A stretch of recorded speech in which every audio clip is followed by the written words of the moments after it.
از ناداری نمیترسیم. ما را که الله مهربان گفته است که انفق ینفق بته میتمد. ما با سخن الله مهربان که میریم در سرخان منبی الحمدلله رب العالمین. الله مهربان که وعده کرده است ما که اجرا میکنیم نتیجه شدیده است.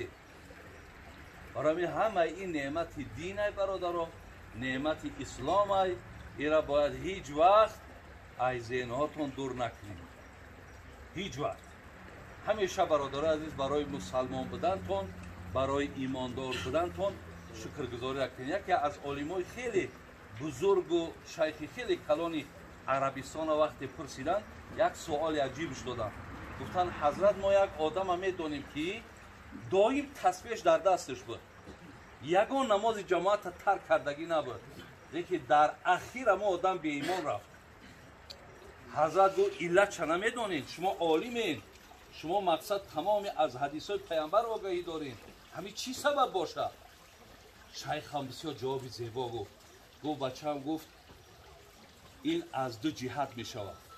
یکم همون آدمی که در اخیر به ایمان رفت سببش همینه. یکم برای در ایمان و اسلام باقی ماندنش از خداوند یاردم طلب نکرد. نگو خدایا همین نعمتی که بر من داده، ببین پیامبر در پیش حضرت پیش ابو طالب ده امکش ده نشسته و زاره و آوچش میکرد، دوستش میداشت، از نعمت هدایت محروم شد. گفت ما بدین همون مقصد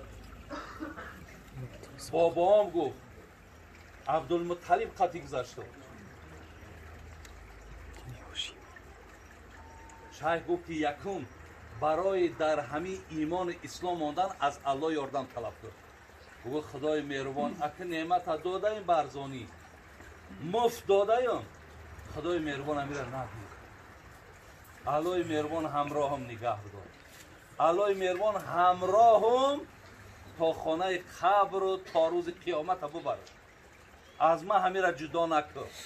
پیامبر اسلام درود خداوند بر او باد می‌فرمایند حجامش شفای امتی من است. شما اگر از بیماری‌های فشار بلندی، استرخوان دراز، رادیکولیت، پروستاتیت، گریژا، روماتیسم، بیماری‌های سیستم خونگرد، فشار خون، بیماری‌های دل، درد سینه، تنگی نفس، درد سر و درد چشم و یا اینکه خیرگی چشم و این چنین از وزن زیاد یا اینکه کم وزنی رنج میبرید، حتما در رقم‌های روی اکران بوده در تماس باشید. بختیار حجامه در خدمت شما است. سراغای ما شهر مسکو، ورخناپولیا، دام 48 در نزدیکی بازار صدوات. حتما در رقم‌های ما در تماس برایید. یکم یاردم طلب کن و دوم والله الان در ذهنم بیاید با برای شما میگم. مقصد دو چیز همین شیخ برای باقی ماندن همین ایمان در ما و شما مصلحت داد. دومش گفت شکرگزاری کن که الله مهربان همین نعمت برای تو داده. یکم یاردم طلب کن که خدایا همین ایمان در من بیسته. دوم برای نعمت شکرگزاری کن. دیگر چیزی که برادران عزیز در اینجا من خواستم برای شما گوشزد کنم، الله رحمت کنه جناب محمد اقبال لاهوری را، میگفت ترسم از شرم تو در روز شما، پر صدد آن آب و روی و اعتبار، علم حق از حضرت ما برده ای، پس چرا بر دیگران نسپرده ای؟ محمد اقبال میگه از یک سؤال پروردگار میترسم. من عالمم، من دانشمندم، خداوند از این نعمت مرا داد. اگر روز قیامت مرا بپرسه که ای محمد اقبال من ترا علم دادم؟ ها دادی. آیا همین را به مردم رسانیدی یا نرسانیدی؟ من در همین سوال بسیار از الله مهربان میترسم. برادرای عزیز، ولی من همین مثال در هر یک محفل شما مثال شب روز کی که باشد امکانیت ما وضعیت ما میایم مقصد در همجا اشتراک میکنیم در جایش که مقصد امروز خدای مهربان که برسونه او روزایی را که این جغز کردن مرا یک میکروفونک آزاد شود ما یک مثال در گوش مردم با میکروفون یک سه بگیم آخه گپی را که ما میزنیم برادر برای همه جامعه در کار مصلحتی که ما میتیم نصیحت برای همه محتاج همه نیاز به نصیحت داره این بی نصیحت نمیشه میگه گاو و خر از آگاهی شیخ سعدی میگه گاو و خر از آگاهی انسان نخواهد گشت اگر گاو و خر هزار نصیحت کنی یا انسان نمیشود گاو و خر از آگاهی انسان نخواهد گشت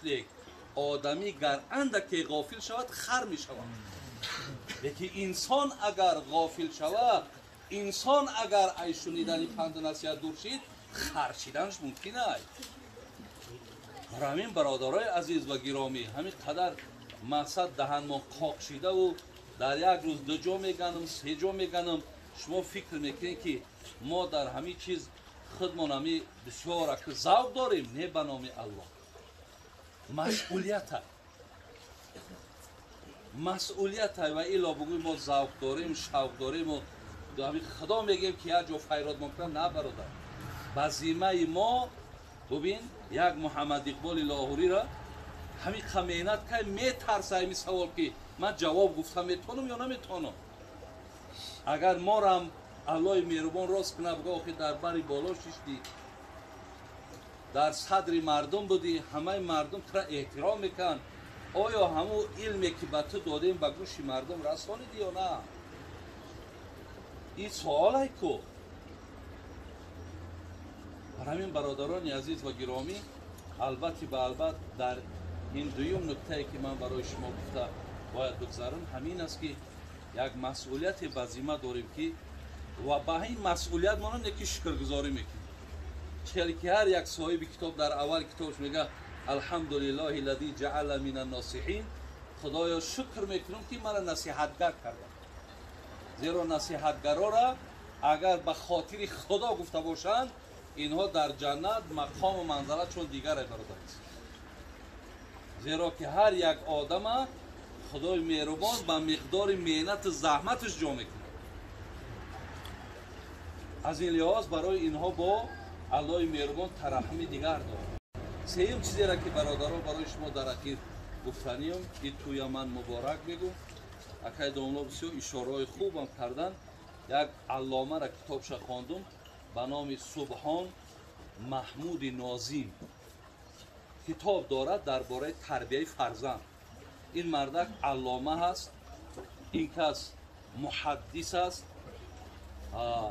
در دارالعلوم کراچی پاکستان این حضرت میگه که بسیار در تجربه دیدیم 2 چیز برای فرزنداتون دریغ نداریم یکم برادر عزیز دائم نصیحتشون کنید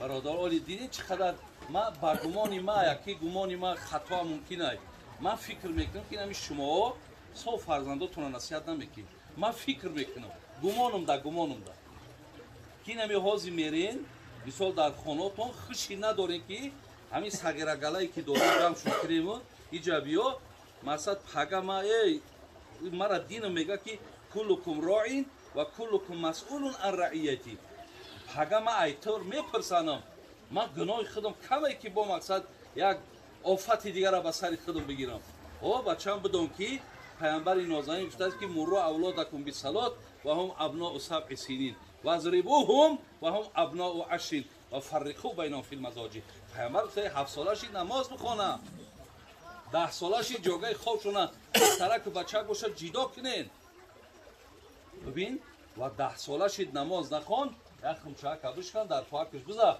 بچه‌ام نمازکات بخوان ببین درختی که خردکک بود باغبان بگرداند او را چو خواهد چنان چو گردد کلام باز نتواندش که از کجی و خمیر بگرداندش درخت میدکک باشه پتیش سر کار میگیری کلان شید زور دیگه به درخت نمیرسه برادر عزیز برای فرزندکار یک طرز تربیت کنیم که اگر در میدان قیامت هم حالی حدیثی مشهور داریم راویش ابو هریره میگه این مما یلحق المؤمن من عملی و حسنات بعد موتی.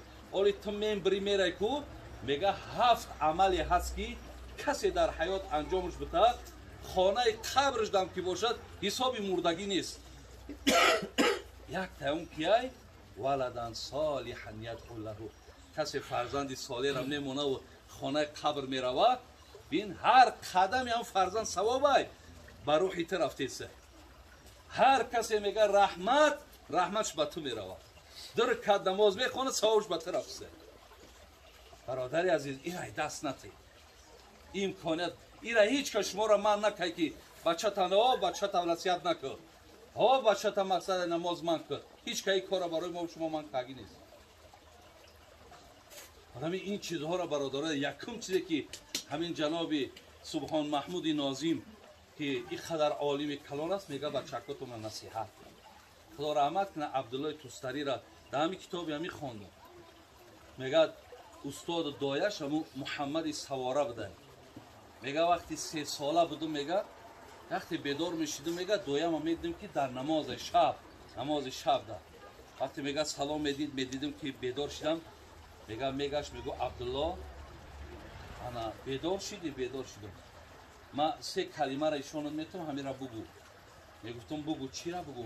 بگو الله معی، خدا همراه منه، الله ناظرون الیه، الله مرا میبینه، الله شاهدی. همین 3 چیزا بگو. میگه گفتم پگاه بیدار شدم گفتم 1 سال گفتم، سال دیگه گفت 10 بار بگو، سال دیگهش گفت 20 بار بگو. همین خیلی میگه میده میگه امرو میگه وقتی به نماز آمد گفت که همه کلمه‌ای گفتی میدونی چی معنا داره؟ تو چی معنا داره؟ گفتی خدا همراه من، خدا نظرم داره، هی خدا شاهد بده، خیلی مادام قطعیت باشه نظرت کنه امرش اجرا نمیکنی. میگه در نماز راستم کرد. عبدالله توستری نام به نام عبدالله توستری شد. یالی در کتابی همی خدا رحمت شون کنه نیشاپوری در تذکرات الاولیاء ببینید دربارش بسیار چقدر حیاتی پر سعادت گذرانده. میگه دایش گفت که الحمدلله رب العالمین همو برکت کلمه را که من در قلبش که شینانده بودم همو درخت حاصل بود. ولی یک نفر دیگر در همین کتاب اومد ابراهیم دامنی میگه من بچه‌م دوی میگفتم که مرا کیا فریده؟ بر میگفتم بگو الله. و چتا کیا فریده؟ بگو الله. خطا کیا فریده؟ بگو الله. برادرای عزیز این همین راه ها خطی فرزنده را تربیه کرد. ولی ایما شما ده هزارها برنامه پیشترهایی که ملا نبود، ولی شما در گرد جمع شما همین قملا بسیاره ملا نبود، مردم امتی که بنده که در مذهبی که در ملتی که همش میدانیست. باز میگوی بنده که بنده را خیالی بنده میفهمانه تری یک کنترابنده کو اینه تری میفهم میگه ما بنده فلانی داریم اون نمیفهمه بنده چیه. برادره این جای خنده نیست به خدا قسم، این جای بسیار حسرت های که ما و شما فرزندی که به حیث امانت الله داده ایمون که میپرسمون ما و شما پروا نداریم، اهمیت نمیدیم. این چیزها را برادر از همیشه یکی نصیحت کردن گفت سبحان محمود ناظم، دویمش گفت دعا، همیشه در حقشون دعا کنید. خیلی حضرت داملا اشاره کرد که در حق فرزند دعا کنید. فقط حضرت ابراهیم ابی ربی جعلنی مقیم الصلاة و من ذریتی ربنا و تقبل دعایی.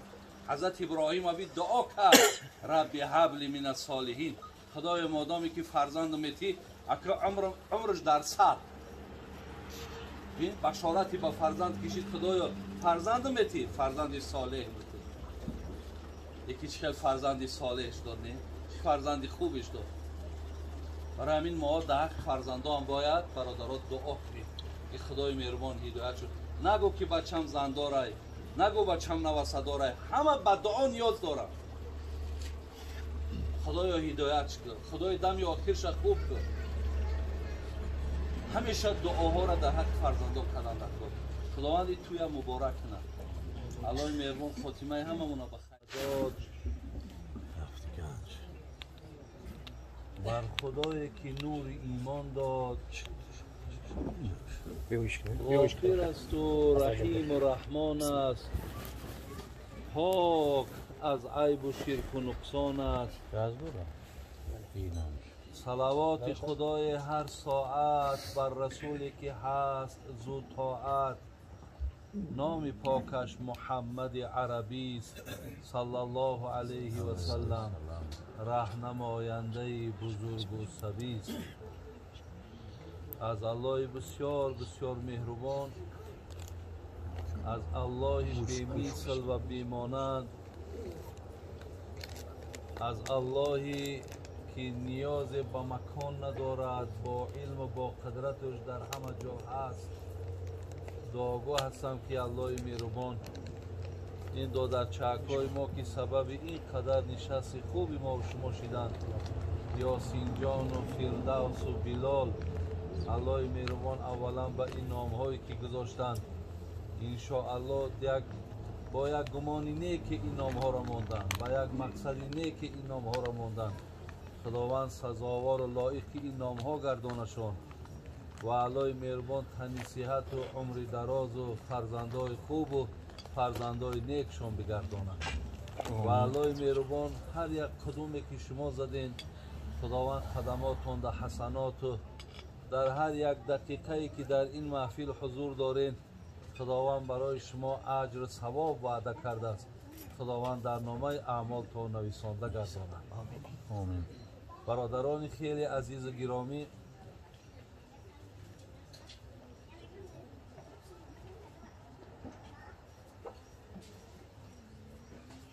اولا من یک شکرگزاری در زیر این آیت قرآنی که در سوره قصص آیت 56 الله مهربان گفت انک لا تهدی من احببت ولکن الله یهدی من یشاء و هو اعلم بالمهتدین. برادران عزیز و گرامی، چی در بخاری، چی در مسلم، چی جمع مفسرا میگن این سبب نزول این آیت در شأن ابو طالب است. اما که پیغمبر که حضرت هر چنده که سعی کرد تلاش کرد ولی ابو طالب ایمان نیاورد. اگر چنده که در از پشت پیامبر گرامی بسیار بسیار پشتیبانی کرد، بسیار در مقابل سردارهای قریش ایستادگری کرد، بسیار عذاب و اذیت‌هایی که به سر پیغمبر نازنین می آمد ابو طالب هم در برابرش مقصد می ایستاد و پشتیبانی می کرد. ولی حضرت دوست داشتند، حرکت کردند که ابو طالب ایمان بیارد. الله گفت انک لا تهدی من احببت، ای محمد تو کسی را دوست می‌داری، تو قدرت نداری که به سبب دوست داشتن از وی ایمان ببری. ولکن الله یهدی من یشاء، بدان که هدایت در نزد من ای گفت الله. مقصد به سبب دوست داشتن تو این نمی شود که وی ایمان برد ها اگر الله مهربان ارادهش رفتگی نباشد. و هو اعلم بالمهتدین، الله مهربان میداند که کی سزاوار و لایق به هدایت است. برادران عزیز، این بسیار نعمت بزرگی است که هر کدام از شکرگزاری کنید که خداوند شما را به این نعمت هدایت رسانید، شما را به نعمت اسلام رسانید، شما را به نعمت ایمان رسانید. این بسیار نعمت بلندی هست که شما را عزتتان، شرفتان، قدرتان انمو اسلام و ایمانتان برادر عزیز. اینا همیشه باید شما دانید. و الا اگر حضرت عمر چی گفته بود؟ گفت قسم به بزرگی خدا وقتی که فلسطین سفر کرد پیش راش ابو عبیده ابن جراح گرفت گفت حضرت اینقدر مردم همه در استقبال تن آخی این لباسات پوچات بلند تنات خواب یا یک جامعه که نبود بپوشانیم. گفت ابو عبیده اگر نفر دیگر میشید من قطعیش دیگر خیلی گپ نیستم، لیکن تو باید بدانی که ما عزتی که من یافتم که این مردم استقبال ما در برامای همش از حساب دین است، همش از حساب اسلام است. کسی در غیر دین گو عزت همین جویا هر آینه خار میشه. برای همین عزیزای خدا میگفتن نظر به سوی خود کن که تو جان دل روایی، مفکن به خاک خود را که تو از بلند جایی. تو زی چشم خود نهانی تو کمال خود چی دانی، چو دور از صدف برون آب که تو بس گرام بهایی. تو بسیار ارزشی بلند داری برادر عزیز، ارزشی تو قیمتی تو بدان دینی تو هست، بدان ایمانی تو هست. الله مهربان میگفت که اکملت لکم دینکم اتممت علیکم نعمتی و رضیت لکم الاسلام دینا. الله مهربان میگو هر کسی را که دیدن که بگد من مسلمانم من از وی راضیم. الله را بینه که راضگیش در کی اعلان کرد؟ نفری که میگد من مسلمان. وقتی تو مسلمان میشدی، تو وقتی مؤمن میشدی، تو با این عملت الله را از خودت راضی میکردی. زیرا الله قرآن دا میگه این الدین عند الله الاسلام، دینی که البته پیش من پذیرایی داره، خیر داره، پیروان پیش من بسیار محترمند، اینا چیان؟ دین اسلام است. برای همین خداوند خیرتون بده، اینا شکرگزاری کنید. الله رحمت کنه مولوی رومی را، میگو قیمت هر کالا میدانی که چیست. حالی پرسند که یک ارسیکولا چند سومه میدانی، بگاند یک نان در بازار چند سومه میدانی. قیمت هر کالا میدانی که چیست، قیمت خود را ندانی ابلهی است. یکی اگر تو قیمت خود ندانی تو ابلهی میگو، این هیچ ارزش نداره. تو قیمتی را میدانی، تو قیمت خود میدانی، تو چه قیمت داری؟ برای این برادرای عزیز در قرآن فضلا من الله و نعمتان در سوره حجرات ببینید خداوند میگه که هر کسی را دیدین که مسلمان ایمان داره دانه که او از فضل من بر او رسید. یعنی بر الله مهربان به شما از نعمت اسلام و ایمانش برادرای عزیز رسانید. اینجا بر این نعمت همه ما باید تشکر کنیم. الله مهربان که خداوند ما را مقصد چیکار کرد به این نعمتش رسانید. وقتی پیامبرمان حضرت عمر گفت که حضرت عمر گفت ای پیامبر گرامی، از پدرم ده، از مادرم ده، از فرزندام ده، از مال و ملکم ده من تو را بیشتر دوست می‌دارم. پیامبر گفت که عمر تا ای جانت هم دوست نداری ایمانت کامل نیست. پدر تمام، مادر تمام، فرزندا تمام، پول یک طرف مان، ای جانت هم که اگر دوستم نداری تو را ایمانت کامل نیست. حضرت عمر گفت حضرت گفت ای جانم دم تو را دوست می‌دارم، گفت الان ایمانت کامل شد. برادرای عزیز بله حضرت جنونی میگو با شکر نعمت سلطان دین کوش، رهی بتخانه را کردی فراموش. چی جانها کند تا تو یافتی را، صنم بگذاشتی بگذیدی الله. یک بارک نگاه یک پیش تا فکر کن، شما اول مسجد نه، شما بتخانه میرفتین. شما الله یک تاره نه، یک سنگ برای خودتون معبود قرار داده بودین، همون را برای خودتون الله میگفتین. این شکرانه آمدن پای قدومی این محمد نازنین است صلی الله علیه و سلم که شما به این مقصد دغدغه و دبدبه و به این مقصد یک شکوه و شهامت و عزت رسیدین، همه به طفیل آمدن این پای قدوم حضرت بود. برای همین برادرای عزیز و گرامی اولا این نعمت هیچ وقت فراموش نکن. یا تیکه آش را میخوری 100 بار الحمدلله میگوی، 100 بار شکر خدا میگوی که اینه دست ما باید برای شکرگزاری کنیم.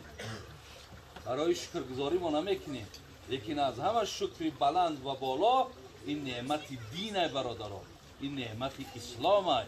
ولی ببین همین روبروها که میشینین یا دیگر تبسم میکنین، سلام میکنین، آغوش میگیرین، در پستیش مثال در بلندیش قطیشی همین کدام حسابه؟ ای حساب انمی برادر ایمان و اسلام تونه. من وقتی در امریکا بودم، در نیویورک یک خانه امریکایی در وقتی مهمون شدیم، بعدا من پرسیدم که مقصد اینها کیان؟ گفتم شناس شما کردین مقصد. اونجا ما ترجمان داشتیم، شناس کردین ایش خیلی فلانی و ایش خدمتگار و ایش فلان دیگر. ما گفتم شما که مهمانداری کنیم همسایه‌مون هم خیرات میکنیم. گفتم در ما گفتم این خیلی گپ هم هست. گفتم شما همسایه ندارین؟ بعد اما کس گفت که 3 سال پیش همین همسایه هم گفت بیمار شده بود، ما بیسوم گفت بلیسه بردمش. 3 سال پیش بیمار شده بوده، اومای بیچاره گفت از ماشین دارای مقصد مرا ببر، ما بیسوم بردمش. میگه نعمت اسلام ای برادر عزیز، ما و تو بیسوم نه، بیسوم میبریم، بیسوم با میاریمش تا مرده و زنده شد در بالای پامون میستیم. این از چی حسابه؟ این حساب نعمت دین ای برادر عزیز، این نعمت اسلام ای که ما و ترا با یکدیگر اینقدر نزدیک کرده، یا دیگر اکامون دوست میداریم، یا دیگر اکامون حرمت میکنیم. ببینین همه ای به خاطری برادر از همون اسلام دین است.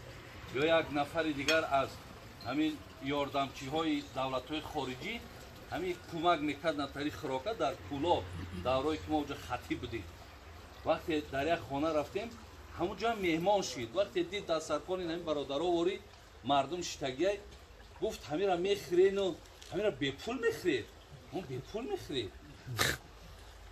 حیران شده که همین قدرچه به پول میخرین و ای کجا مقصد میاره؟ برادرای عزیز، ما که تکیه به الله داره، ما از